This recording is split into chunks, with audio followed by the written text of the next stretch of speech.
awful. It's ugly, and they Yeah. keep putting them in primetime for no fucking reason. Like, please, God, take them off Because of the primetime. Chiefs. Oh, my God. Like, that's, Keen, that's why out of all this with the Patriot comparisons, that's where I get most offended, because I'm like, yo, at least the Patriots, you put them on TV, you're going to get an entertaining game. This is going to sound like so much hate, and I swear it's not.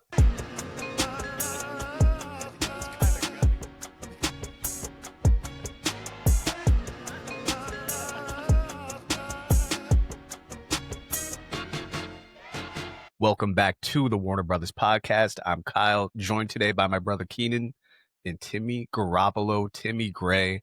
Am I allowed to say future father? Yes, sir. All right, I was going to say, if not, we can cut that out, but congrats. We can edit that out. We can bleep it out. Leave it ambiguous to the listeners and the viewers. Future and Timmy Garoppolo. Future Right. what? How we doing, fellas? How we doing? Great. Absolutely. Another nice week of football. It's 0-2 for the Chiefs. The end's getting early for them. Same thing for Kyle and our picks. End's getting early.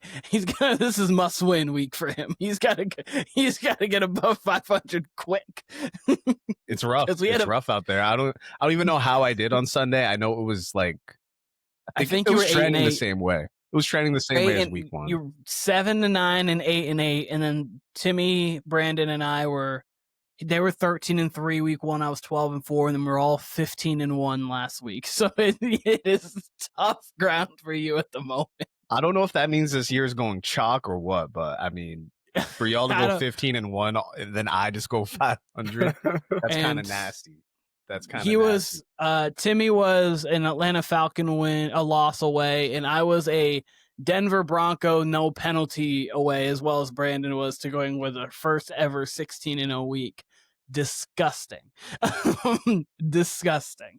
But whatever. The NFL, the Broncos man, losing. You just never know when it comes to these outcomes, because you don't. I don't know. 500. I don't think I've ever had that. I mean, I've probably had weeks where I was 500 or a few games below 500, but 2 weeks back to back where you're like just batting 500 right in the middle. It's rough. Yeah, you're under 500. I think you're 16-17 right now. That's rough. You 15 hey, we'll make it back. We'll 15-6. Yeah, 15, and he's 15-16 right now. And then each of us have at least 28, if not 29 wins here. We'll make it back. You know, I just gotta find my way to third place and then pray after that. Yep. You know, but it's rough. I guess if you wanted a rough stretch, you'd rather it be in weeks 1 and 2 rather than weeks 12 and 13. You got 15 weeks to make it up. You got plenty of time. Yeah, it's ugly. It depends. If we're all gonna like make the same picks, then it could like just Alaska. It could just be treading water, is what it could be. But we'll see. I think we said this last week too. I think I made a slight comeback last year when it looked ugly. So yep, definitely. Yeah, we'll see. We'll see. Give us some 50, but let's get into it. Yeah, so it's week 2, and like Keenan said, you know, maybe the Chiefs are out of it, maybe they're not after 2 wins, after 2 games. And that's kind of where we're going today. Are we going to overreact? Are we not going to overreact? I've got several topics here to do, obviously, with the first 2 weeks of the NFL season. And we're going to decide if we're going to overreact or not overreact. Okay. By the way, fellas, if you didn't see this, we got a scoregami in week 1. It was actually Bills-Ravens. And the reason why it was not reported was because the scoregami account was down, right? So people were thinking like, whoever runs the account, like maybe he or she is not okay. And then they reported the Monday night game. No scoregami, da-da-da-da-da. So there's a theory out there that they must be a Ravens fan, and that's why they did not report the scoregami. But also this past week, we got a birdagami. All 5 bird teams, Seahawks, Falcons, Ravens, Eagles, Cardinals, they all won. And apparently that's not too common either. So scoregami week 1, birdagami week 2. Maybe we'll get a 16-0 pick from the WBP. Damn, we were close. Warner Brothas Podcast, Agami picks Agami. We'll figure something out with that. But Warner Brothas Agami? Yeah, Warner Brothas Agami. Something. But without further ado, fellas, where do I want to start? We got a few topics. By the way, notable storylines coming out of week 2 last year. The main two were the Saints being 2-0, coming off like major scoring outputs, and the Ravens being Colts. 0-2. And we actually had an overreaction on this here pod from Keenan himself. He said that the Ravens were going to lose out. Well, not lose out, like lose every game, but miss the playoffs and that John Harbaugh would be fired. So we got an overreaction straight from the podcast here. I thought they were going to lose to the Cowboys week 3, and then they were going to miss the playoffs. John Harbaugh was going to be fired. Instead, they won, and then they looked perfectly fine and got to the second round of the playoffs. So we'll see. Hopefully someone signs up for that for the Chiefs. We shall see. Listen, let's start there. The 2-0 Colts. Are we going to overreact, or are we not going to overreact to the Colts being 2-0? And I could add to that Daniel Jones and his stellar play. But we'll keep with the Colts. I'm not overreacting. I mean, I was one of the people who didn't overreact about the Saints last year. I don't think that they're going to be as bad as the Saints ended up being last year. They're probably just better than my preseason diagnosis, which is perfectly fine. But so I think where Kyle, you had them is probably where they're going to end up being, which is rough. You had them at 7-10, I think I remember, or roughly around there. I think they'll roughly be that. So they've played 2 really good games. Don't get me wrong. They obviously played a terrible Dolphins defense, who I think that as the season goes on, I think we're going to see more and more that the Dolphins are really just bad. Not that the Colts didn't play well, but they did. I mean, they haven't punted this season. So, shout out to that. They're doing well. And then the Broncos so far haven't looked as good as we thought they were going to look. Week 1, they didn't really look great against Tennessee. They probably should have lost that game if coaching was a thing. And then week 2, obviously, played well with the Colts offensively in that game. Defensively didn't look as good, and they did lose. But so Colts, I think they're better than I thought they are, but I'm not going to overreact. I'm kind of in their middle of the. I'll take the bait. I'll overreact on this one. I think the Colts are real. I think this defense is the main thing that I'm intrigued by. The offense has obviously looked damn good these last 2 games. 10 consecutive scoring drives from Danny Dimes. Indiana Jones. But the defense is what I've really looked at. And that's Lou Anarumo is doing a great job with this defense. They're getting pressure. They're sending a lot of different packages, especially when they're playing young QBs. That's going to be a great thing. So I think the defense is just going to keep them in. The reason I'm going to say I overreact is because I think they win their division. I think they're the best team in the South. And I think, as it is, I had the Jags winning at 9-8. If that's what it's going to take, the Colts can get to 9-8, I think. So the difference between this team and the Saints is last year the Saints' best player was Chris Olave and Alvin Kamara. Alvin Kamara is a year older, and we still have uncertainty at QB there. The Colts kind of got all their positions on lock. Tyler Warren's a dog. Jonathan Taylor's a dog. They've got at least 2 good wide receivers in Michael Pittman and Josh Downs, and others are stepping up as well. So I think the offense will keep rolling. I think they'll win their division. I don't necessarily think they're going to win a playoff game, but I'll at least buy in. I think they'll be a good team. You giving them 10 wins, Tim? Or are you just going to keep them at 9-8, substituting the Jags? Let's get them to 10. Let's make it a double-digit win. Okay.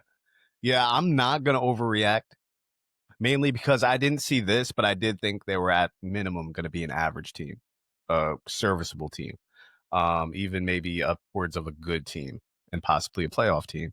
But the main reason I'm not going to overreact is because of the division they're in. And I think there's too much, not only nuance, you get that across the NFL, but that division just seems like it's going to be crazy. It just seems like we could have all 4, even the Titans at one point, just because of how just wacky that division is. Like all 4 of them could lead at one point this year, and I would not be surprised, right? You got the Texans at 0-2. Colts look great. The Colts look great. And I'm surprised how quickly Daniel Jones looks good in this offense. If you would have told me he starts off okay and good enough to think he's the starter, good enough to play 17 games, like Tim said, right? I'd have been like, okay, whatever. He looked like that in the Giants uniform here and there. But for him to look, like a bona fide starter, that I was not expecting. Not bad, but like we alluded to. Go ahead. It's really confusing because the way they made it sound from camp was that Anthony Richardson was this close to getting the job. And Daniel Jones has looked 4 times better than Anthony Richardson ever looked in Indianapolis. So it's just super confusing for him to come in immediately. Yes, it was the Dolphins, but he looked damn good against the Broncos, who are a good defense, even if this is just like a 1-week thing. Like, it's super confusing. Yeah. I just don't get it. So I'm in the boat with you where how bad is Anthony Richardson is kind of what I'm getting to. Is either one of two things is like he's either Daniel Jones was actually much better than Anthony Richardson, and they kind of just let it on to be that, or like Anthony Richardson looks maybe better than we thought possibly, or because like Joe Flacco played quarterback for them a couple years back, last year, and was competent. And then Gardner Minshew played quarterback for them, was competent. Like Shane Steichen does a good job of making people competent. Not that they're going to be phenomenal. Like Daniel Jones has been the best one under that, but like that's Shane Steichen's kind of been able to do that with a lot of quarterbacks that he's had under his system. And you invested a high draft pick in Anthony Richardson. At some point, you would think there, but he has like no experience. So I like how Keenan made the exact case as to why the Colts are too good to be bad, as I made in the preseason. But I know you said it exactly. Like Anthony Richardson was awful. Like the times we have seen Anthony Richardson, he's either hitting someone deep, missing someone terribly. He's either getting hurt or he's running out of the game after a big run. 5-year-old kid playing Madden, as I said. Yeah. He's a 5-year-old kid playing Madden is exactly what he is. He's going to run. He's going to call, I need one. He's going to chuck it. He's got 99 arm strength, but every other stat is like a 60. And then his mobility and his rushing is high. Yeah, it's crazy. So I don't know, but so on the reverse Colts, of that, solid. On the reverse of that, we got the 2-0 Colts, and we've got the previously alluded to 0-2 Kansas City Chiefs. Are we going to overreact or are we going to not overreact? We'll start with you, Keenan. I'm also then not going to overreact there. I still think they're a playoff caliber team. They lost by 6 to a Chargers team that I think could be in the AFC Championship game, and they lost by 3 to an Eagles team that I think could be in the Super Bowl. So I'm not going to overreact to it. Is there problems there? For sure. They can't generate any run game. They don't really generate a pass rush, so they've been getting diced up in the secondary at the moment. The pass game, I think, on the offensively is going to get much better when they get Xavier Worthy and Rashee Rice back. They had a very tough start to the season, but they do have a lighter end to the season, so I do think they'll have the opportunity to run off 4 or 5 games towards the end, maybe go 5-1, 6-2 down the stretch if they can figure out a couple things. I just think they might need to make a trade for a running back at some point. I think there's going to be running backs out there that they can possibly make a trade for. And then they just need to get healthy at wide receiver. And I think the water will kind of meet its level. They might not be a 12-5 team and win the division, but I do think they can be a 10-7 wild card team. And then if you get them in the playoffs, you don't want to see that. Oh, what the overreact would be. Like, if I'm saying they missed the playoffs, would be the overreaction. Then I'm not going to overreact. I think they still are a playoff team. If it's win their division, I'll overreact. I don't think that they win the division starting 0-2, probably starting 1-3 because they got the Ravens here in 2 weeks. They could start 2-4 realistically because they got the Lions in a couple weeks, and then they got like going into the bye after 9 games, 3-6 to 4-5 is like on the table. Yeah. So that's going to be tough to claw their way into a division win with that, especially with how the Chargers are looking right now. But I still think they'll be a playoff team. They've got some stuff to iron out for sure. Like Keenan said, the run game is not there, and the offensive line hasn't looked that great recently. Defense is still there. It's all there. It'll be fine. I'm really not a fan of Pacheco. I wasn't before the season. I wasn't now. Probably won't be at any point a fan of this running back room. So I don't think they'll ever really be able to rely on it, which is fine because you got Patrick Mahomes. My biggest worry is that when Rashee Rice comes back, Travis Kelce tries to rip his head off some mid-play and take him out for another 6 games or something like that. Like could happen. Yeah. We have no idea. But I'll say they're still a playoff team. They'll claw their way back. They've won tougher games before, so it would not surprise me if they even win their division this year. But I do not think that they'll win it. I think they just make the playoffs, get them a wild card spot, and then that's something Patrick Mahomes I don't think has ever played in a wild card game before, so that's a big deal. Wild card he has just because of the 2 seed. He's never been like a wild card. Sorry, yeah. He's never been I know what you're winner, right? Yeah, no, Yep. I know what you're saying. He's never Gotcha. he's never been on the road wild card weekend. Yep. But like he has technically because the Ravens a couple years back were the 1 seed, so he did play in a while. I want to overreact. I desperately want to overreact. Go for it, Kyle. You did it in the offseason. You said they weren't going to make the playoffs, and you backed off, and then go for it, Kyle. Well, I mean, I didn't go all the way in. That was just to take purge. I said, this is something I'm trying out, because the reasons were because they'd won so many. You're still in the store. Still in the store.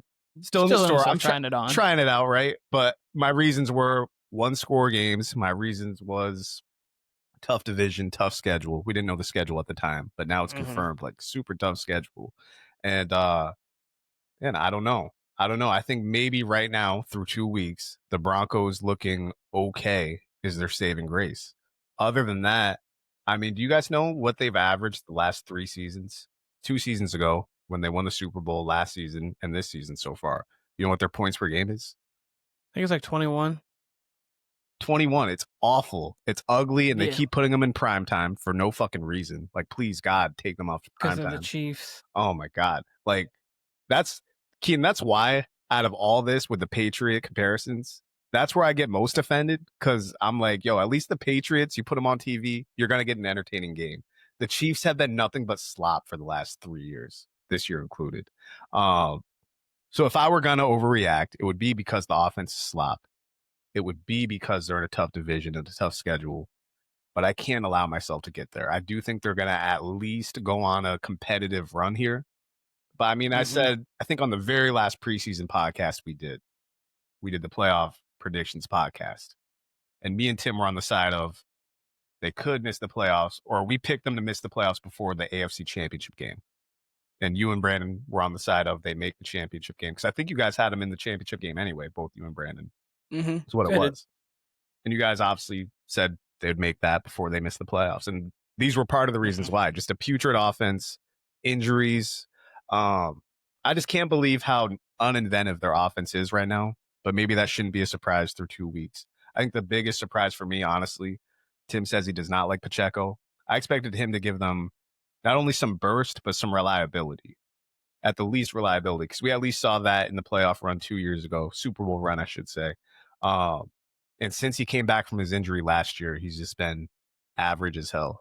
Like, looks like Ben Jarvis, Green Ellis or some shit. Like, there's just no burst. So yeah. I'm not gonna overreact, but I want to, and I don't think they're gonna lose to the Giants. Spoiler alert. But the Ravens after that, like, I just don't see how that's a close game. And you said they had the Lions 2 weeks after the Ravens game? They have the Ravens and the Lions. Like, give me Jaguars, about 5. Jaguars in between, then it's Lions, Raiders, Commanders, Bills, Broncos, Colts, Cowboys, Texans, Chargers, Titans, Broncos, Raiders. So there's definitely 3 or 4 just like known wins in here, but I think even the Cowboys are going to give them a run for their money. I think. Oh yeah. I mean, I think the Jags is going to be a tough game. The Jags can at least get vertical on you. Yep. One thing I think we all thought the Chiefs would have would be a serviceable defense, and the defense hasn't looked nearly as physical. I thought that would at least be their weeks 1 and 2, and it hasn't been. Almost. Fuck it, I'm gonna overreact then. Y'all telling me that schedule? Do it. So it's Giants. I just want to be clear here: Giants, Ravens, Jags, Lions. And then who's after the Lions game? Switch Jags, Ravens, Giants, Jags, and then you were right. Giants, Ravens, Jags, Lions, Raiders, Commanders, Bills, Broncos, Colts, Cowboys, Texans, Chargers, Chiefs, or Titans, and then it's Denver and Las Vegas again. See if they could catch who's after that Raiders game? The Bill after the Raiders is the Commanders and then the Bills, and then they have a bye. Could be 2 losses right there. And who they need to go into the bye at who's 4 the game and before 5. the Raiders? Lions. Yeah, so if they had like 2 games right there where it was like Raiders and then I don't know, just a gimme game, I'd be like, okay. But every one of those teams can be explosive if they wanted, even the Raiders. Yeah. Raiders So play them tough every year. I'm gonna overreact. I'm not gonna say they're gonna miss the playoffs, but I am gonna overreact and say like we should be on Sky alert. is falling. Sky's gonna fall if they lose to the Giants. Then it's absolutely falling. falling. If they lose to the Giants, they're just not going to make the playoffs. One team this century has made it. I don't even know who the But team I think is, they're but for one sure team this 1-3. I literally can't imagine right now that game with the Ravens being close. I cannot imagine it. So if they lose to the Giants, it will be on prime time. The whole world will come to a standstill. Every NFL analysis and every person will be like, this is the worst team we've ever seen in football. It'll just happen. And not just prime time, Sunday night prime time. So it's the last thing you see before Monday morning where people are going to go insane. We'll have a whole day to process this. And do a pod. If I were them, like I would be definitely looking at some running backs here. Like I know he's young, but like someone like Dylan Sampson who has like something. Like you already have Judkins on that roster and Jerome Ford. Like I would get a young guy like that, or just try something. Maybe even if you want to go older, see what Kamara goes for, or like play like Kamara would be great in that offense. Yeah, that's what I'm saying. Like, and the Saints, like the Kamara has no purpose to the Saints at this point. They're not going to be winning in the next 3 to 4 years, and he's not going to be in that, or 2 to 3, I should say. See, I don't think he has like. No, the Saints look okay. I don't see them. I don't see them next year turning it around with the quarterback play that they have right now. I don't know if Spencer Rattler's going to be the playoff leading guy in the division. He might not be, but he looks okay. Like he really does look okay, and that roster in general, competent backup. But I mean, like even as a starter right now, like he's still young and he's like moving the ball, and he looks a lot better than some rookies look out there. Like. I'm a sicko, and I watched way more of Saints 49ers than I should have on Sunday. And he looked better than last year, than how he ended the season. And I mean, this is completely off on a tangent, but like the Saints just have a lot of talent, veteran talent on that roster, and they can block. Like if you can block, you're already kind of halfway there. And they can rush the passer a little bit. So I wouldn't be surprised to see the Saints have a turnaround, honestly, in the next 2 years. But that's a completely different I just don't think Kamara is going to be there for he's 30 now. True. Like I just think will Kamara be there? Probably not. No, that was my point in saying like the Saints. Kamara is not going to be part of the long-term Saints process, regardless of if they can turn it around in a couple years or not. So I was just saying like a back like that, you could go get some compensation for. Like the Saints could get compensation to help that, and then the Chiefs actually have a running back that's viable for this year. But we can move on because we don't need to talk more about that. I'm just saying a back like that would help. Ass like that. But the one I've never seen a back like that. The one thing we can guarantee before if the ship really does sink, the Chiefs will make a panic trade. Worst comes to worst. They will absolutely make a panic trade, whether that's a receiver, whether that's a back. Kamara makes so much sense, though. Who the fuck is doing that? Can y'all hear that? Is that all picking up? Yeah, this truck a little bit, but it's not a big. It's no big deal. All right, we're chilling. Good, but yeah, they'll make a panic trade. Kamara makes so much sense, though. Like I almost want to see that. That would be a match made in heaven. Of course, everyone has Tyreek eventually going back. If that's the case, that could absolutely turn the tides pretty quickly, so long as they can block. Next topic, or we got any more Chiefs? Yeah, next topic. The Eagles offense. How putrid it's looked so far, how basic it's looked so far. We going to overreact, or we not going to overreact? I'm just going to I'm not going to overreact. I think their offense will be okay, and I think it's going to be unfortunate, but they're kind of if they end up being what the Chiefs were last year in the sense of like, they just win close games. I don't know if they'll be in that many as close games, but like the difference between like them and the Chiefs is they have just a legitimate running game that can wind and grind these games down, and then they do have weapons on the outside. So I'm not going to overreact over the offense. I think their offense is going to be okay. If you're asking me if I'm going to overreact over the Eagles, no, they will still win a lot of games. They will still be in contention to win their division. If you're going to tell me to overreact about the Eagles offense, yep, 100%. The passing game is going to struggle. It's going to keep struggling. If they're not going to take deep shots down the field, then defenses have already figured them out before they even go into the game. They're going to rely on Saquon, Jalen Hurts' rushing ability, and the tush push to win them football games, and then they're just going to play good defense, which is fine. If you want that to be your identity, go right ahead. You can go win 10, 11 games with that, with this roster. But if something were to happen to Saquon, I think at that point everybody would be like, nope, we're out. We're completely out. I don't think this is the offense that's going to win them enough games to win the division. So in terms of the offense, yes, I'll overreact. In terms of the team, no. They'll still be fine. They'll make the playoffs. They'll probably win their division. Yeah. I'm not going to overreact right now, but if we're entering week 5 and this is still what the offense looks like, I think I'll overreact. The panic button's on the table or far away from Kyle, but he can see it. Yeah. The panic button's there. Yeah, and mainly this is because 2 years ago when they went through the coordinator changes, when they lost their offensive and defensive coordinator, they still had a lot of talent. Not as much as now with the addition of Saquon, but they still had a lot of talent. They're fresh off a Super Bowl berth. And you're like, yeah, they'll be all right. And they never figured it out. There's still a lot of mouths to feed in Philly, which can be challenging, which is where Kellen Moore did a great job just getting everyone involved consistently once they found a rhythm. I said it last week. They can still win games this way. They can win ugly. They have enough talent and their offensive line is, good enough to where they can just win ugly and grind you out on defense and fuck the talent. We can win as ugly as possible. Like they're blessed enough to do that. But yeah, Tim, I mean, I never really thought of that. Like if they were to lose Saquon for extended periods, it could get ugly. That's where, if you're Dallas or if you're the Commanders, you're licking your chops, or even the Giants after what they looked like this past week.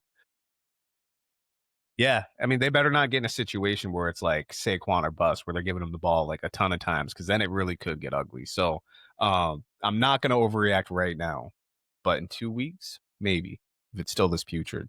By the way, week 3 of last year, I think they won. I think it was 12-6. They beat the Saints in New Orleans. They were 2-2 last year, and then they flipped a switch, and they haven't lost a game that Jalen Hurts has started and finished since.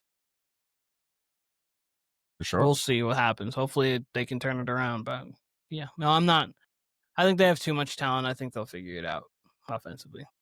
I tend to agree, but it'll be mostly on the OC more than it is Hurts in them. Yeah. So, So moving on from the Eagles offense to the Steelers defense, which has not looked very Mike Tomlin, which has not looked very physical, which has not looked as explosive and high flying as it could be. Are we going to panic? Are we going to overreact? Are we not going to overreact to the Pittsburgh Steelers defense? I'm gonna overreact a little bit. This is something that like just doesn't happen in Pittsburgh, like especially like in the TJ Watt era. And like the thing about their defense is they're kind of old, which is kind of the problem here with the defense. I think like they're just running it back and running it back and running it back, which is perfectly fine. But like at some point when you have Darius Slay, he's 34. When you have Cam Hayward, he's 36. Not that TJ Watt's like losing a step or anything, but he's 30. And not that you can't be a good pass rusher at 30 or anything along those lines. They have Jalen Ramsey, who obviously he's 30 and not the same corner that he once used to be. Like, I just think that their defense is old. Like this defense 2 years ago would be the best defense in the league with the same exact personnel. Mm-hmm. It's just like, I just think that they're starting to get a little older. And that's the thing with this team is like, they're just old, like getting older. So like, it's difficult. They have some young pieces and they've kind of tried to revamp it to make a mix of young and old. But like overall, I think that there's not that they're going to become just like this meddling and defense at all, like they're Cincinnati, but their top 5 status that they've been at perennially for the last like 4 or 5 years, I think that could be in jeopardy. So I'm going to overreact to that aspect if that's what you're asking. Any other year I'd be tempted to say yes, but I've like just completely flipped my take on the Steelers this year, and I probably should say I'm going to overreact, but it is Mike Tomlin. He'll probably figure it out. If he has to bench some guys, he will bench some guys to get people in there. They've been playing without Joey Porter Jr., I believe, so that's like a big piece to their defense, especially the secondary. And then, like Keenan said, a lot of these guys are in their 30s. That's kind of expected. So they kind of just need some youth. I think they'll figure it out eventually.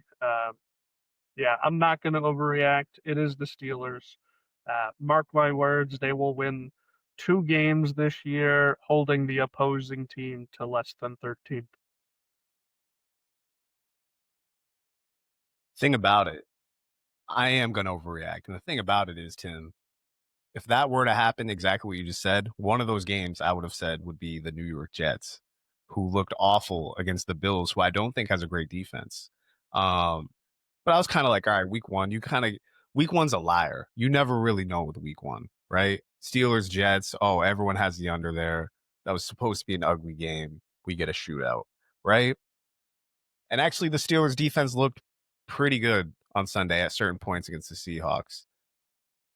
What caused me some concern on Sunday was there was a 3rd and 12 in the red zone where all they had to do was just make a tackle, and the Seahawks will kick a field goal, and I think they go up 10 there. And then, we'll see a comeback maybe from the Steelers, a comeback attempt. And I don't know if it was Charbonnet, I don't know if it was Kenneth Walker, I forget, but they went untouched into the end zone. You do not see that on a Mike Tomlin defense, on any Pittsburgh defense of the last 20 years, even before Mike Tomlin. I was pretty alarmed by that. There was just no physicality there. It wasn't even like a strong run play. They weren't even trying to get to like a first down. They were just going to play it for a field goal. And he went untouched to the end zone. That was scary to me. And maybe this is more on Pittsburgh in general, but I told y'all about that. And you guys saw the kick return flub. I couldn't believe that. Like that's coaching right there. Like that's a boneheaded mistake from the returner. Yes. But Keenan, my immediate reaction when I saw that, Belichick would have literally told. Well, one, it would never happen to Belichick. It would never two, happen. if that did happen for some odd reason, Caleb Johnson would be on the street. I was like, that would never happen to a Belichick coach team. It just wouldn't happen. Like I've heard stories about Belichick, like how they would by far ask the rules committee the most rules. Anytime like officials came into training camp, that Belichick and the Patriots would by far ask the most questions. I would expect Tomlin to be like number 2 on that list, and apparently he's not. Like that's just something you don't see from well-coached teams. So they're kind of on high alert for me. I had the Steelers being, I think, a 10-7 team and pretty successful, but we even saw the last 4 weeks of the season last year where the defense kind of fell off. People want to blame it on Russ, but the defense did not do their job the last 4 weeks of the season last year. Like, I think they'll be fine against these, like, mid teams. Like, Chicago, I think they can hold Chicago. What are they going to look like when they see Buffalo? Are they going to see, like, Baltimore's figured them out over the last couple times they played them? Like, what are they going to do when they see Baltimore, Detroit, Green Bay?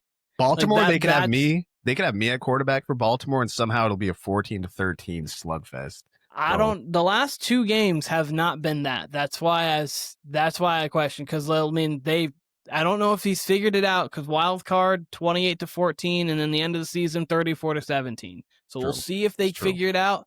That's it. Timmy, are you talking? Bad. The game before that, the first Ravens-Steelers game last year, was a slugfest, low score. 16. Yeah, it was a gross game. Yes. And it was like all field goals for Pittsburgh. Yeah, and then Lamar had the game 34-17. It was like, did he kind of figure the Steelers-ish out? And then obviously the 28-14. We'll see if it's kind of more of like they just caught the Steelers at the right time, or if this year they can do more of the same, then maybe he's figured out this iteration of the Steelers. We'll see. I got one more unit for you guys. The Washington Commanders offense. We going to overreact, or we not going to overreact to what we've seen so far? I'm overreacting a little bit. I am. I'm overreacting a little bit. They don't seem like it's difficult to kind of overreact a bit, because, I mean, they played the Giants and they looked eh. And then they played the Packers and they looked a little less than eh. They can't say they look bad, but I also think I'm judging now teams who play the Packers a little bit differently, because I think the Packers are just that good right now. But I'm definitely a little concerned. I think the opportunities are there. I don't know how much I trust the run game. We'll see. Obviously, they got rid of Brian Robinson. Austin Eckler is now out for the season. We'll see what Merritt can do as just like a kind of bell cow lead back. We'll see how that's going to work.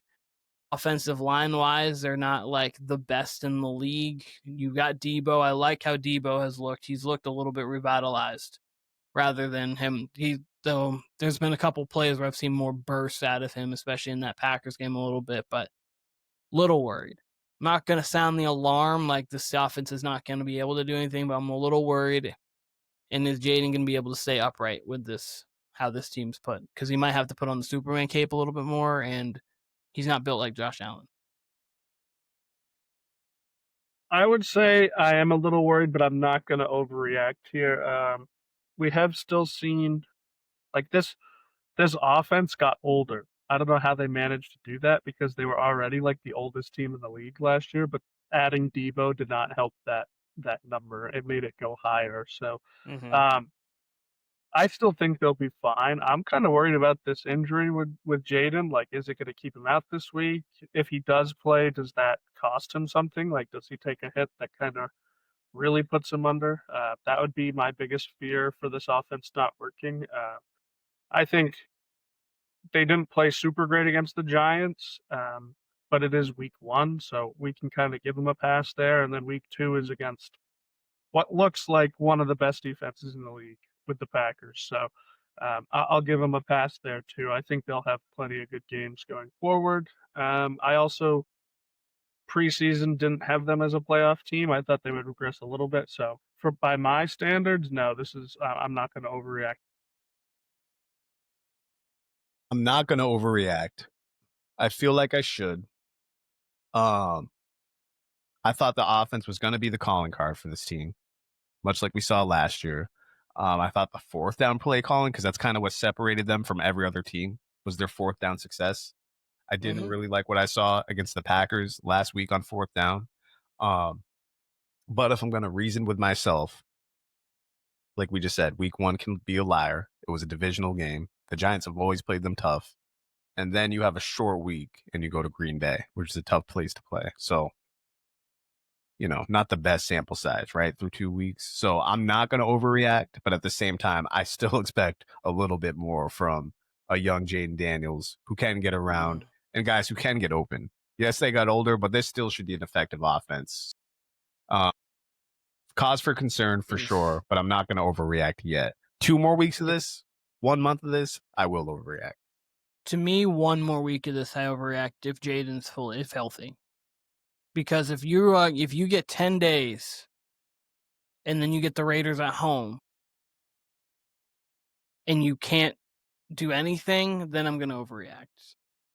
Another thing too, last year, I understand the Raiders are solid, but not that solid. Last year we did see it start a little bit slow with at least Terry McLaurin. And especially with him doing his whole hold-in thing, I could understand that being a process. And we've seen that this year. The first 2 games, he's been targeted, but it just hasn't, the connection hasn't been there. It hasn't been what we saw last year from Terry. So I could understand that being an L. And once they figure that out, the offense is back. And that was the weird thing with Terry last year's week 3 when he played the Bengals was really when he had that big first explosion week. But looking at his stats right now, he had 5 games over 100, but he also had 5 games under 20. Yeah, he was a big touchdown guy. That was what boosted his fantasy rate. So he was 5 games and then 5 games under 20 yards, and then he had about 6 games from 50 to 70. So the regular kind of in between, but it was kind of on the higher side of a boom or bust receiver, but having these 2 catch games isn't out of his repertoire. It seems like something he kind of will fall into every now and again. Next topic. Mm-hmm. Are these the same old Carolina Panthers? Yes. I didn't want them to be, but yes, they are. I really didn't want them to be. I tried we tried this podcast itself. We tried to make the Panthers something. They're not, and it's okay. Bryce Young's just not going to be it. And if he turns it around and I'm wrong, I understand the second half against the Cardinals, they did show life. I get it. And there's sometimes you see a little bit of a pulse there.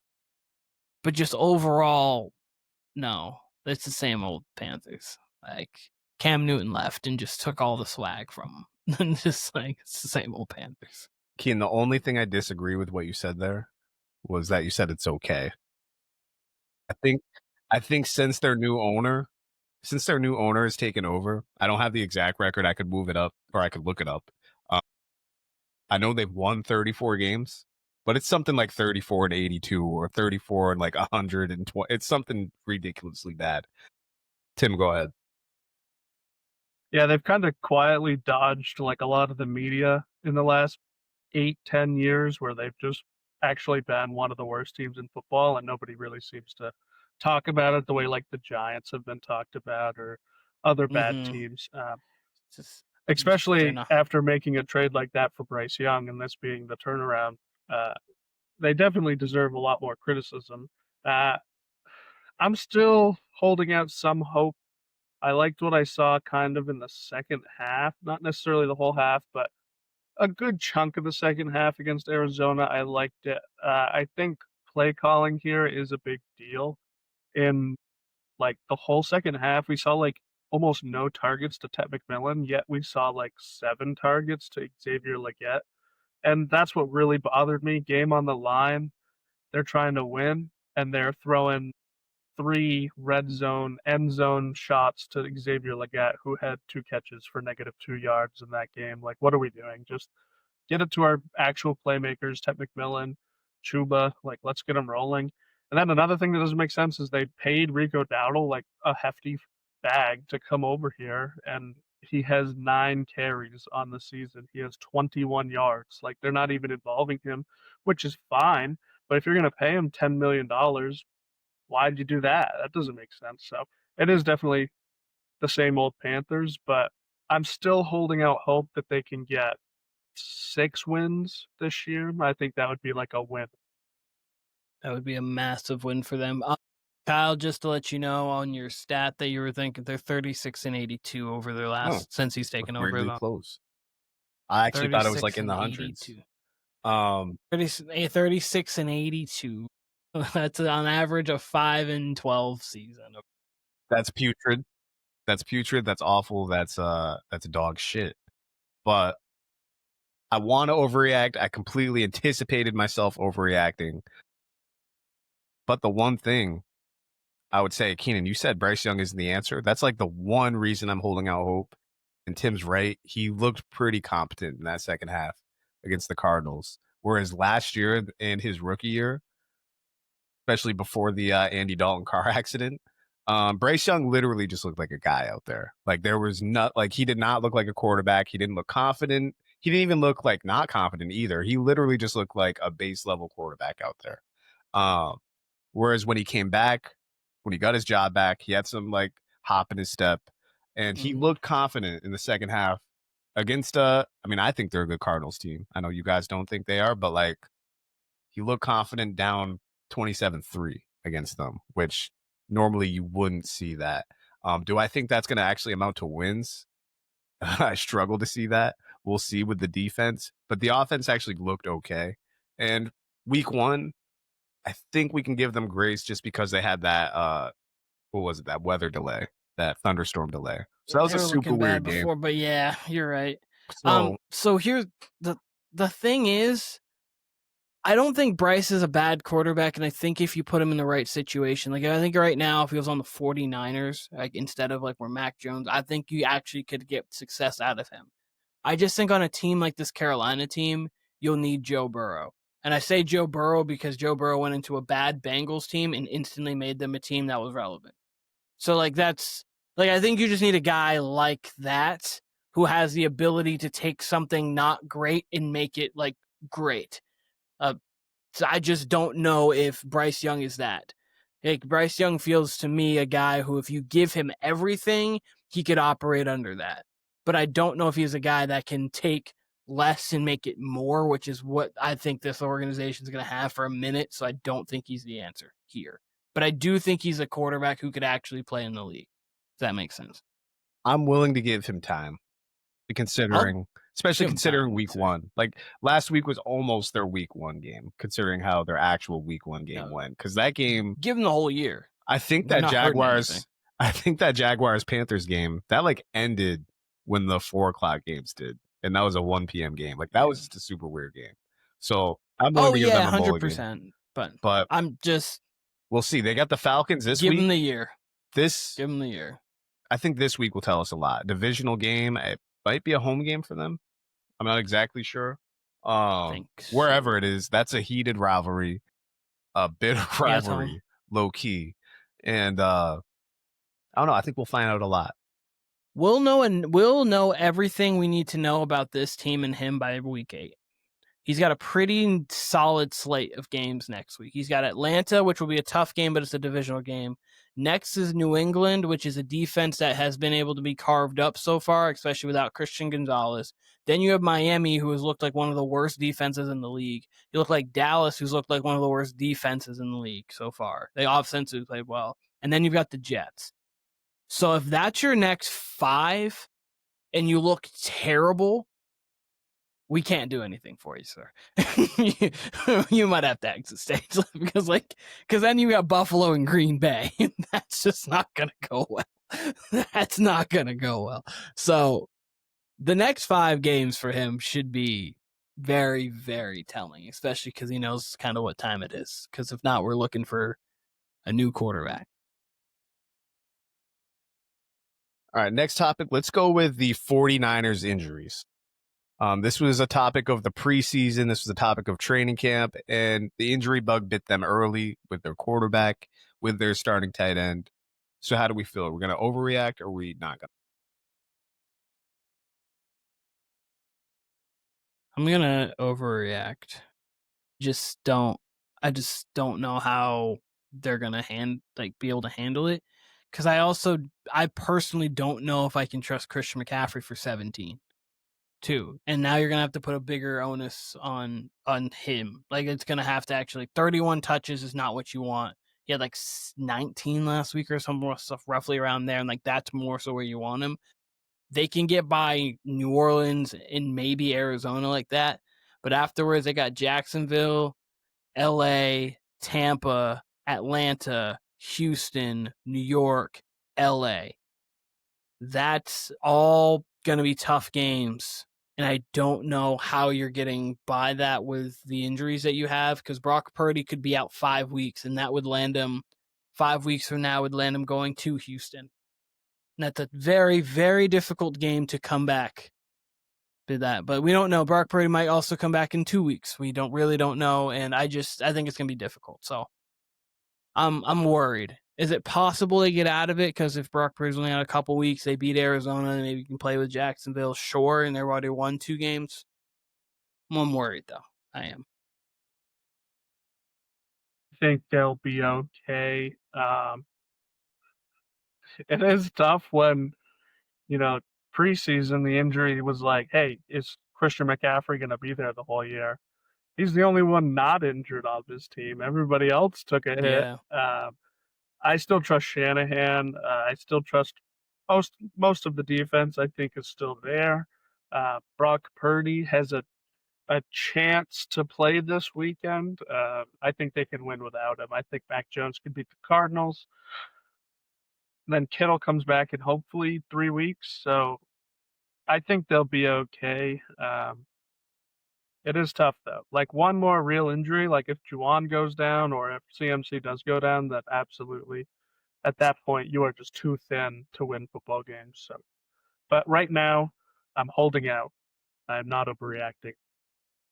I'm just worried before Kyle. I'm just worried about those defenses they're about to see coming up here soon. And if Atlanta could get after the quarterback like they just did last week, that's 5 defenses in a row after the next couple weeks can truly get after the quarterback, where Brock's not fully healthy. He's not Cam Newton built, so he could get dinged up again. That's what I'm worried about, really.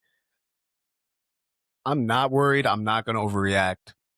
Mainly because when the injuries happened, they were both in the week 1 game.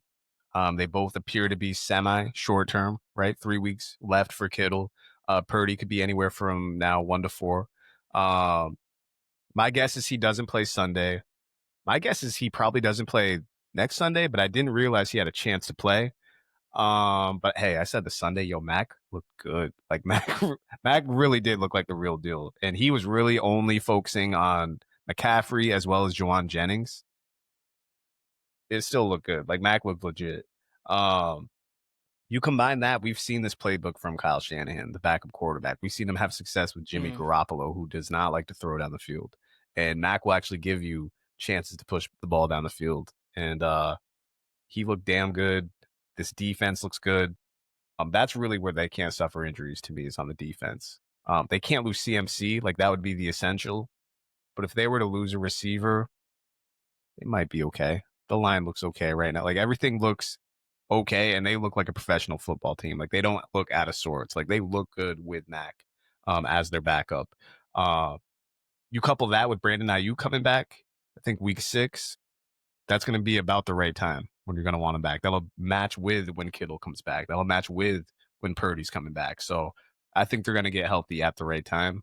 And on top of that, they're 2-0 right now. So yeah, that's to me their saving grace, is that they are 2-0 and an easy schedule, super easy schedule. They are, and if they are all healthy, I feel confident in them. I'm not saying like if they're not healthy, I'm not confident. Like I am if they're healthy. It's just it just really puts more on Christian McCaffrey, and I don't like, he is the key. Him, Trent Williams, and Brock Purdy are like the key. You can kind of rotate, and then George Kittle to me I think is very important, and I think you can rotate the rest. They did keep it light with him though, with 19 touches, like you said. So yeah, 19. Like if you're able to keep him around that, and you're still able to compete and win these games, then I'll be much more confident. That 31 week 1, needing that to win, really made me nervous, because that's a lot of touches every week. But 19 last week, I feel more comfortable with that. If they can keep him healthy, they'll be okay, but I'm a little worried. I'm completely I was going to say I'm completely braced for the Mac Jones Super Bowl run that we might get. So return Mac of Jones, Mac Mac once Jones. again. Yep. I think if they're 3-3, 3-4, 4-3, one of those records, when all of their pieces are slated to come back, they'll be fine. I got no worries with that. They could be 3-4, and I'd still be confident that this is a playoff team once Kittle, Ayuk, Purdy, Juwan's fully healthy, and everything. I will say Trent Williams not looked like Trent Williams these last 2 games. He's actually been letting up quite a bit of a pressure rate, a big spike from previous Trent Williams. 37. At some point, he was going to go down. I don't know if he's LeBron. Like at some point, you're going to see the dip. But they really need to get to week 11. If they can get to week 11, 500 or better, or around 500, they'll be fine, because they see Arizona, Carolina, Cleveland, bye week, Tennessee, Indy, Chicago, Seattle. This middle stretch of their season where they see the Rams twice, the Giants, Falcons, Houston, and Tampa, that's really like the meat of their season. I actually think they'll come out above 500 out of that stretch. If they do, they've almost not locked up the division, because we'll have to see what the Rams do, because the Rams are 2-0 as well. Obviously, the Cardinals are 2-0 too, so we'll see how the division looks up. But they'll definitely be in a position where they can almost run the table and really compete for the division, around 12-5ish. But we'll see. Let's go to the let's go to the NFC North. Do we want a team or do we want a player here? Go team. Team? All right. Are we ready to overreact about the Ben Johnson era Bears? Yeah. I'm fine to. Well, you want me to? Because you want me to overreact? Yeah, I'll overreact. Yeah, I'll overreact. Yeah, Take a sip. You back me in a corner by asking a question. You back me in a corner. So, yeah, this thing I'm more so ready to overreact about Caleb Williams and Ben Johnson. I just don't like. I don't know. Like I thought it was going to be good. It seems like he does well first drive of the game when you got everything scripted. Then he just seems like he can't work after not being scripted, and things like he's still mentally in his college state of, I can roll out and make these immaculate throws, and that works against Washington. That doesn't work against the Washington Commanders, or it doesn't work against the Detroit Lions, but might work against Michigan State. So it's just like those kind of things where you get a little nervous. Obviously, you're hopeful that you're so overreacting about the Ben Johnson era, like them making the playoffs just won't happen. This year is kind of how I viewed the Patriots year last year for them. For me now, it's, do we have the right coach? Do we have the right quarterback? I need to figure out if those are the checks. And if we can check off both boxes, whether it's even an X or a check, then it's a successful season. That's how I'm looking at it now. I am not overreacting on the Chicago Bears. The first year that Dan Campbell was in Detroit, we would have said the same thing. And we could have said that 10 weeks in. We could have said, hey, is it already time to call it? I still think it's going to take some time for them to get Caleb on the same page with Ben Johnson, make the throws that he wants him to make and not be Caleb, like Keenan was saying, where he's a scramble, big play freak. Just let him dunk, make easy throws and do all that stuff. So can he make them? He can make them. He's accurate enough. I think he just the easy layups is ones he's been missing. That's kind of like, I'm more so like the Caleb question more than a Ben question. With Ben, it's been 2 games. I can't really say, but like for me, it's a Caleb question, and I need to and obviously figure out Ben, but like the Caleb question more so than a Ben question. I still have faith. I think it will work eventually. This is probably not the year. Like I think I had predicted that they would lose these first 2 games before the preseason. So I don't think it's anything other than what a lot of people expected. I think they'll be just under 500 at best this year, and then next year's the real year that we're looking for it. We can't not say that the Bears have, like, they've objectively gotten better this year than they were at the start of last year. Last year they were a pretty piss poor team. They were a defense first team, and now at least the offense at points looks good. So I want to see him play more than just the first drive. That's kind of been the case for the last 2 games. His first drive looks great, and then after that it kind of fizzles out. But I have faith. They have enough talent.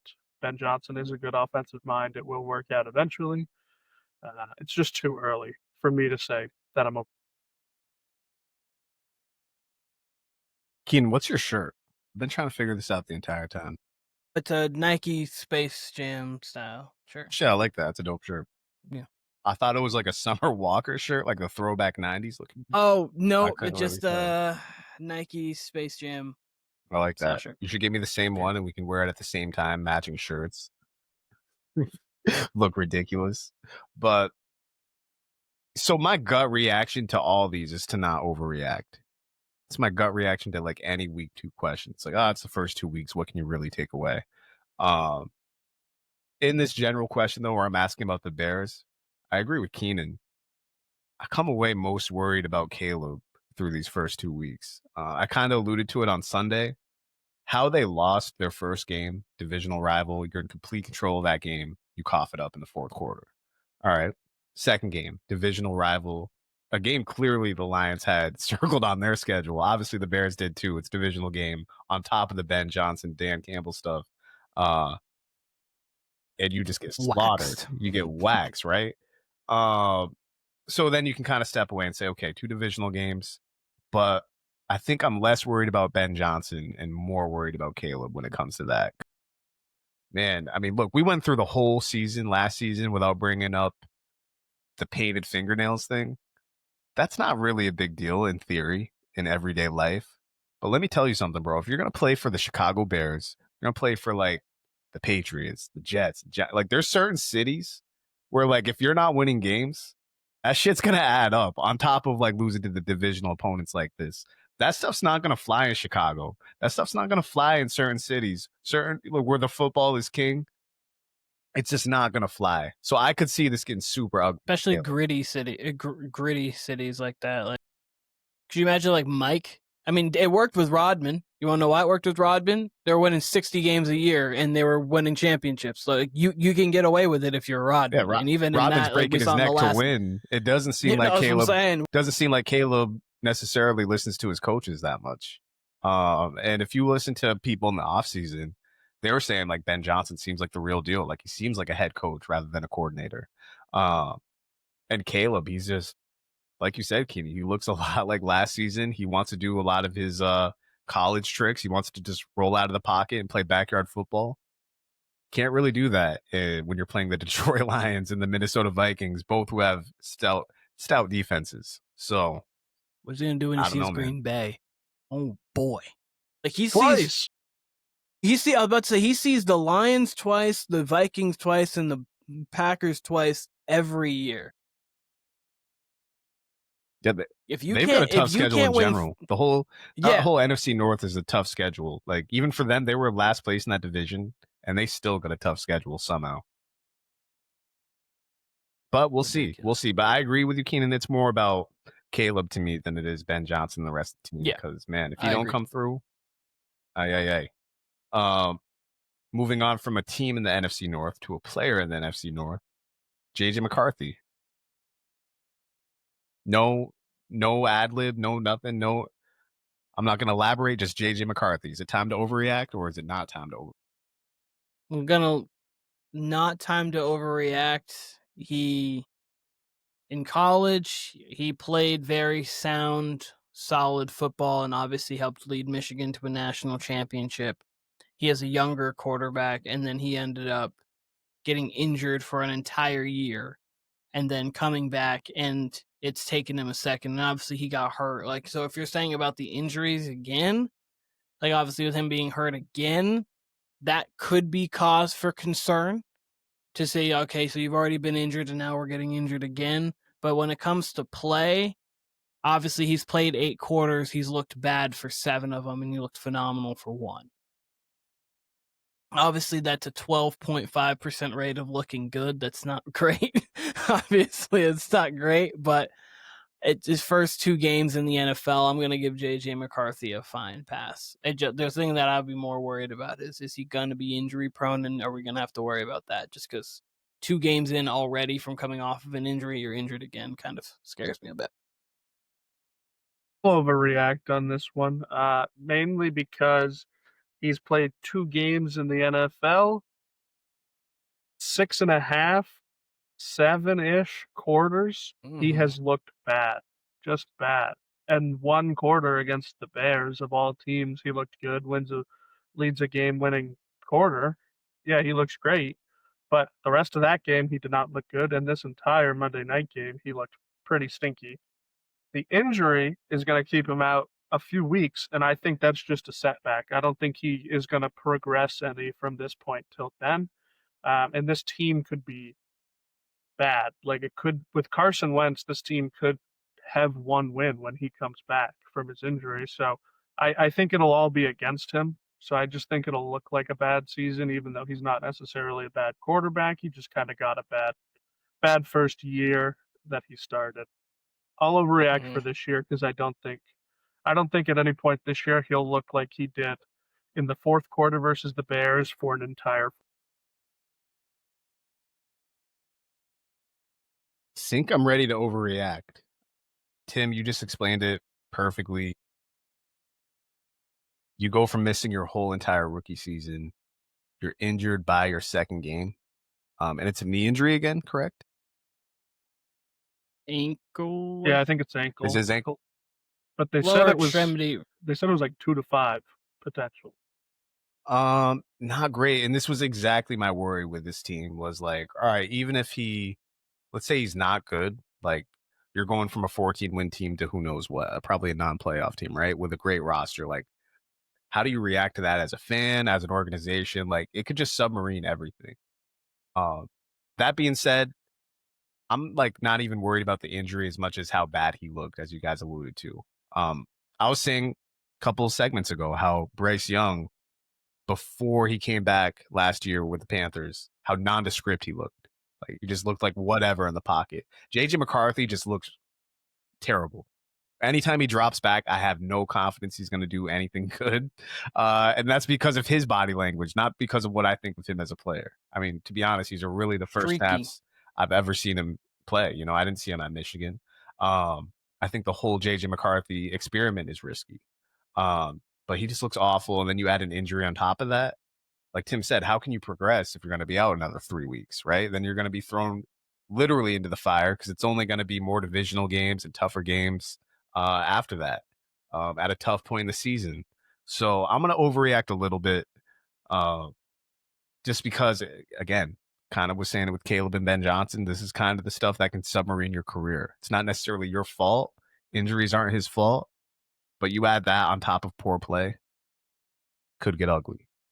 That being said, I cannot wait to see this Carson Wentz experiment because you got a veteran team, you got a team that should be in the playoffs, and you've got a quarterback who just has a super weird story and apparently is like one of the most hated locker room guys, but does have God-given football ability. It can throw the hell out of the football. Can also throw a lot of interceptions. So I can't wait for this experiment as a whole. It's also going to be really in this JJ McCarthy thing is going to heat up more over the next couple weeks because the Seahawks play the Saints and the Cardinals, and they play Tampa, Jacksonville, Houston.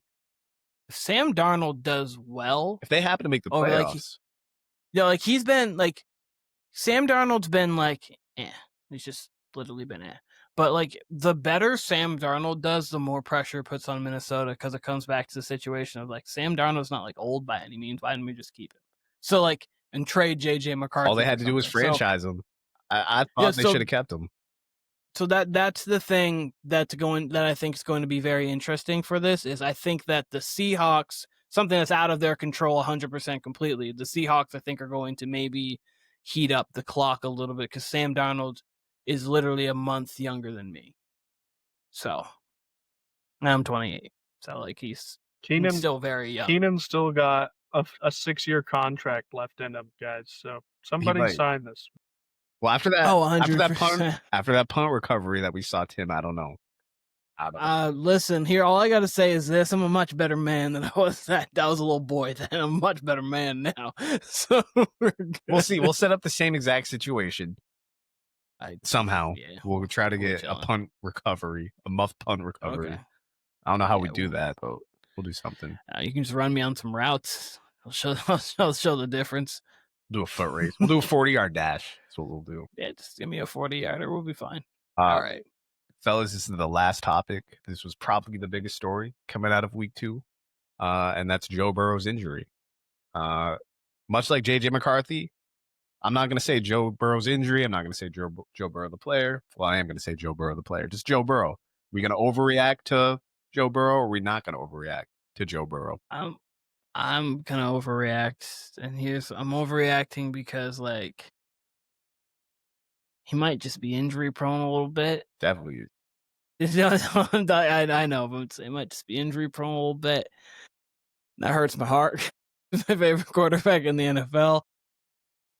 And with that, obviously they haven't allocated the resources the greatest. They haven't drafted the greatest. He bears some responsibility because he does hold on to the ball a little bit long in the pocket, looking for obviously Chase Higgins to break free, break open. Obviously the offense needs, and he's clearly a top 5 quarterback easily when healthy. We all know that. We all understand that 100%. So, but I'm overreacting a little bit just because, like, his time in Cincinnati, I just don't know if it'll come to an end, but I need it to come to an end. I just don't think it's gonna. I love him and Chase together. I just don't know how it's gonna work. I don't think the organization knows what they're doing. And with a quarterback like Joe Burrow, it's one that you need to know what you're doing because, like Matt, like him in just with the Chargers right now. With that offensive line, Jim Harbaugh, even without he has the receivers that they have, just you would feel more confident in Joe Burrow because you'd be like, okay, well, they have a competent run game. They have an offensive line to protect him, and he still has the ability to sit in the pocket and dice people up. And then they have a defense that can get stops. And an organization that understands how to build a roster with a coach that understands. Yeah, a little worried there. As far as the Bengals season goes, Jake Browning, listen, he's got a chance to come back by December. He's got a chance. But go on. Wait. Let's stay there. No. I was being a little facetious. The Bengals do have a chance to be semi-competent by the time Burrow comes back because of the schedule they have. Am I overreacting to like Joe Burrow career? Whatever you want. Or Whatever you want. Whatever you want. It's Joe Burrow, the interesting. Joe Burrow. The Joe Burrow. The Joe. Yeah, I guess I'll overreact. I think we get, like, if he just had the Iron Man skills of, like, Drew Brees, then he'd be fine, but he doesn't. He is injury prone. We get it. He has season-ending injuries, and that's going to derail them a lot of the years. I think Joe Burrow will end his career with, like, 3 or 4 Comeback Player of the Year awards, and that's whatever, I guess, because he'll probably win it next year. The injury, they say it's a 3-month thing. I think his season's done. I think they're just saying that to keep hopes up. They're saying that so that T. Higgins will just play every game, like assuming that he comes back, because they know if they said Joe Burrow was out, he would miss the next like 6 games. They like my hope and goal in life would be for him to come back at Thanksgiving, and that's not gonna happen.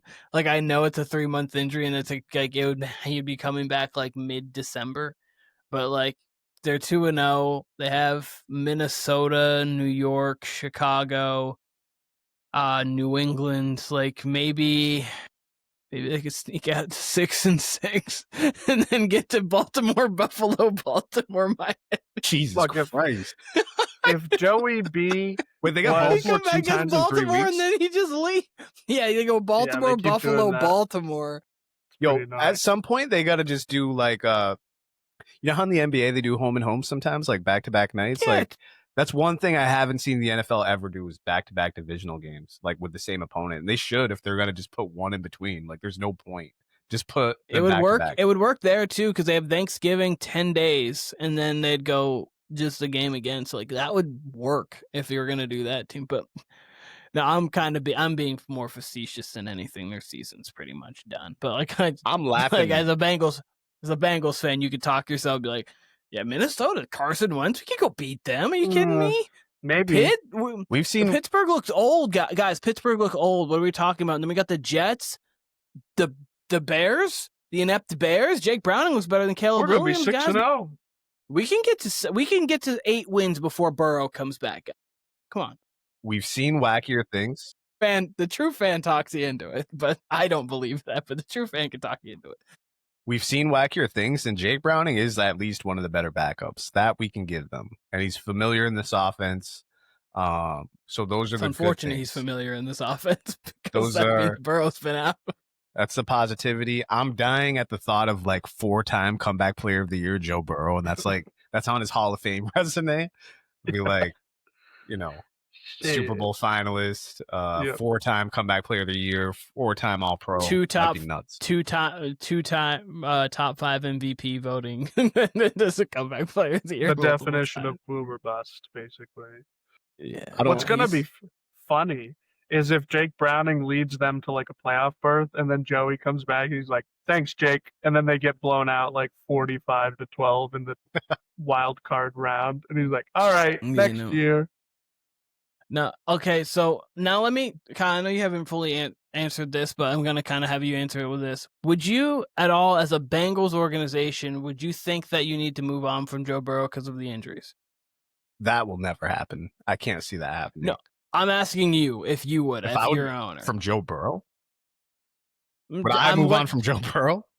Yeah, No, I'm no, asking. Absolutely not. Of course not.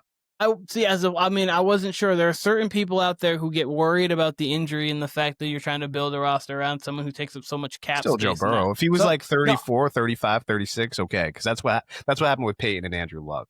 If you got that, but I as long as you got, I agree. Don't get me wrong. who are He's these only people 28 years saying old. give up on Joe Burrow? No one. I'm saying like there are people who are in organization. I mean, there are people who are in organizations who have these conversations where it's like, okay, this guy has gotten season-ending injuries and weird ones at that, with a wrist injury on a throw. Obviously, he got a calf injury just rolling out of the pocket. Obviously, the leg injury is really not on him. That would have happened to anybody in that one. But then this turf toe one is really weird. So, like, when you're talking about that, it's kind of like is he there. It's not to the same extreme, so don't. I think you see that more in basketball, honestly, than football. I was about to say with Zion, like don't get. It's not the same extreme. Like he doesn't get in. He's not like the same reliable. I'm just saying like Zion's a guy where you talk about it like, oh, could we move off of Zion because of his injuries or something like that? Yeah. He was more Anthony Davis to me, and we see that. It's like I feel like we see that more with position players rather than quarterbacks. You rarely the injury-prone quarterbacks that we see. You tend to think of. Timmy brought up Breeze. I mean, Breeze started his career with that shoulder, and then like Manning with the neck. But like, it's really the only one I can think would of. be one. The only one I can think of Tua is different. The only one I can think of really on Burrow's status would be that Manning predicament. Because when it happened to Breeze, that's when he was in Miami and he looked good, but he didn't look elite. Like he definitely looked like somebody. Yeah. But Burrow, we've seen in championship games, Super Bowls, all pros. So to that level, it's really only been Peyton that we've seen, and he was at an older point in his career, and they happened to, no pun intended, luck into Andrew Luck. Like they were, if it wasn't Andrew Luck, I don't even know if they get rid of Peyton Manning. So, and I know Arch hasn't looked great, but say Arch turned it around and the Bengals went 2-14, would you think about it then? No, the way the college football world has talked about Arch. I would say like so far it hasn't been great. I'm saying if he becomes what we think he could have been, if you literally stumble into because that would have been that would have been the same thing technically. So I'm just asking. If you stumble into someone of Andrew Luck's caliber, sure. I'm not going to put that on Arch yet. But if you stumble into a generational, sure. But this Bengals offense looks too good. We don't really know. I don't think their defense is that good, but they seem to make some plays against the Jaguars, right? Bill Lawrence himself. I was just saying, but no, you don't give up. Bringing the questions. Just bringing the questions. Yeah, no, I'm just saying I can't think of a time when anyone's gave up on an elite quarterback because of injuries, aside from Peyton. And if I'm wrong, by all means, but I mean, I can't. It's not coming to me, right? So, unless not an elite quarterback of this level, this young, not that I can think of, and that's why I brought up Arch specifically, because obviously, if he's able to, because if he goes and wins a national championship and really elevates his play to where we think that he can, because like right now it's just not looking great, but obviously we know what 3 games can change, and so I was just saying, you get the number 1 pick, you have Arch, who is a Manning. Burrow's been injured. I wasn't sure if that would be something that someone would move off of. That'd be. Can I ask y'all this? Be really interesting. Y'all watch college football more than me. If Arch Manning was like Arch Carter, would we even have this hype right now? If he had a different last name. No, or this kind of hype. No, would he be talked about as possibly coming into the season? Would he have been talked about as a guy who could have been a number 1 overall pick? In my opinion, I think so, because I think that you saw the prospect, and then you saw, I think in the games that he did play last year, he looked really good.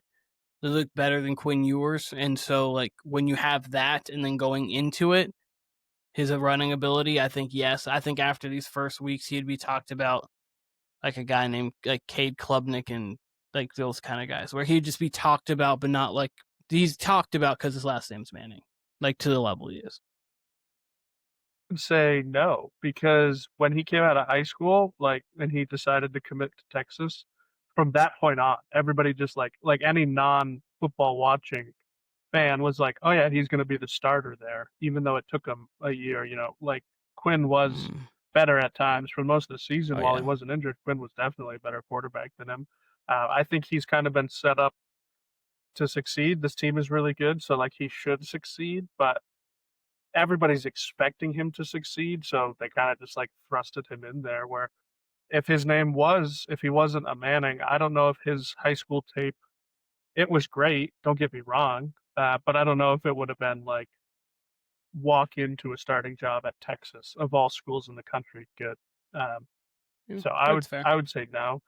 I think he was hyped from his senior season of high school right into college. Every single minute of every day, people were saying, "Yeah, it's Manning. It's going to be him. He's going to be the guy, the dude, the number 1 pick." So fair. I haven't, weirdly, I don't think I actually answered, and we're getting close to an hour 20 here, so I'm going to wrap it up. But Joe Burrow. Am I going to overreact? I don't even know, honestly. And here's why.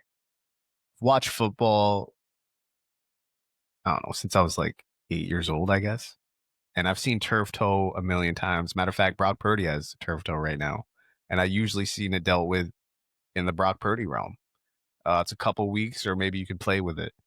I've never in my life seen a 3-month turf toe injury. I've never seen it. I've never seen that. I've never heard of that. When Joe Burrow went down, I had the game on the 4-box here, and like I looked, he was down, like his trainers were around him, and I immediately thought Achilles. Like not seeing the play, just how he was laying. I'm like, oh, hopefully that's not an Achilles. Then you see him like at least get up a little bit, and he needed assistance from the trainers. And I'm like, oh, that must be an ankle then. Like the way, it must be a badly sprained ankle. Then you hear I've never heard that. Turf toe for 3 months. That's just severely injury prone. And I already thought he was injury prone. Like I've never heard of that shit. Like 3 months worth of turf toe. So because of that, I'm going to overreact to Joe Burrow, the injury prone superstar. I'm not going to overreact to him just in general. But I guess I kind of have to if he's that injury prone, right? Which is why I brought up the question. I'm don't know. I'm just saying but a I little wouldn't. bit That of doesn't mean I would get rid of him as a quarterback. That you would be. I think the Bengals would be fools to do that. a little athletic tape and a cortisone shot should get you through every single game. Put him back in there. What is this 3-month timetable requiring surgery? No thanks. Dirt on it. Julio Jones didn't require surgery. He went right to a Super Bowl with it. So I agree. That's crazy. Not gonna lie to you, I think that if it was the AFC Championship game, I think he might play on it. Probably. I really do. Probably. I think he would deal with the pain of it and then just deal with it. But so I think that it's week 3 and what's the point of this? I was reading up on it because I'd always assumed turf toe was just like a pressure injury. Like it's hard to step on your toe and it's like excruciating. And apparently it is, like we found out with Joe Burrow, it is torn ligaments. But I was reading on someone who had the exact same injury as Joe Burrow, like same exact recovery time. And I think they went through with the surgery. And they said it's like unreal pain. They said they'd had broken collarbones and broken ribs in the past. And they said it didn't even compare to turf toe. So yeah, that's the severity Joe Burrow's dealing with right now. Crazy. It's sad because you want to see the best players play, obviously. So wait, we'll see what Drake. Sorry, Keenan. Are you saying you would give up on Joe Burrow? God, no. Not a chance if I was a Bengal. Are you kidding me? We haven't had a quarterback as good as him ever. So nope, not a chance. I'm gonna run a ride. I'm just saying if I was him, I would